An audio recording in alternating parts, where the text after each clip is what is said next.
Hai semua, kali ni kan saya nak share cara-cara nak buat kek legend ni, kek kertas putih. Resepi kek ni pernah di-share oleh kawan kita di sosmed sebelum ni. Rasa kek ni kan berlemak, berkrim, memang sedap lah. Siapa penggemar kek kukus, korang wajib cubalah. Kek tu ada 10 lapisan, yang warna putih 5 lapisan, yang warna kuning tu 5 lapisan. Berat setiap lapisan yang warna kuning dan putih tu dalam 200 gram.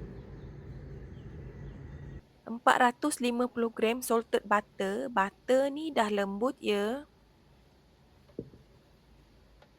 100 gram gula kasta.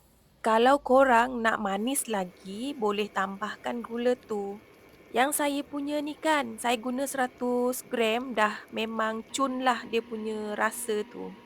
Tak manis sangat. Korang pukul lah sampai putih macam ni. Lepas tu, baru masukkan 380 gram susu pekat.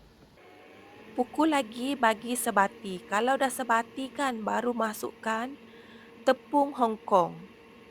Saya guna dalam 260 gram tepung Hong Kong. Kalau korang tak ada tepung Hong Kong, korang boleh gunakan tepung pau.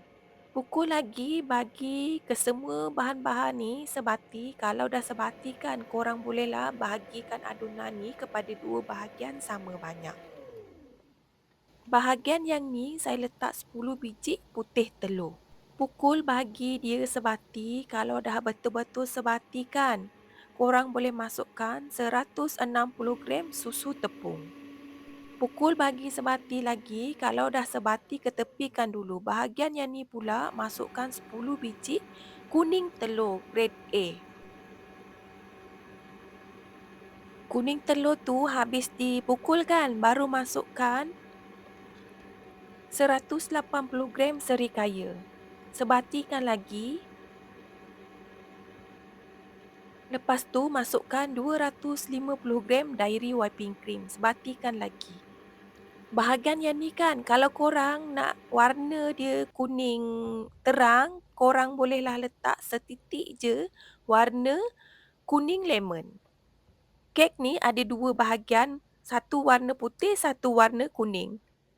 Saya guna loyang 8x8x4. Bawah loyang tu saya sapu dengan butter untuk alaskan kertas baking. Panaskan air pengukus. Kalau air pengukus tu dah mendidih, barulah korang boleh kukuskan kek ni berselang-seli.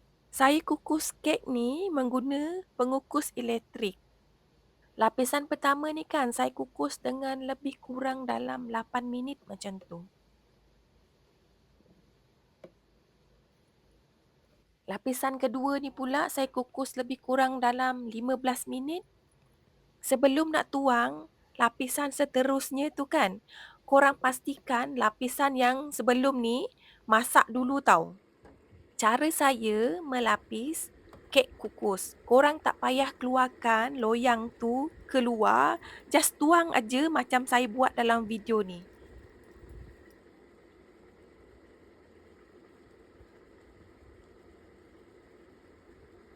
Atas loyang tu saya tutup dengan loyang yang lagi besar. Saya guna loyang 10 inci. Kek ni masak kan, keluar je daripada pengukus tu, saya terus sisip keliling loyang tu. Lepas tu saya terus keluarkan kek tu daripada loyang. Saya tak nak biarkan kek tu menyejuk dekat loyang tu, nanti kek tu akan mendap dan mengecut.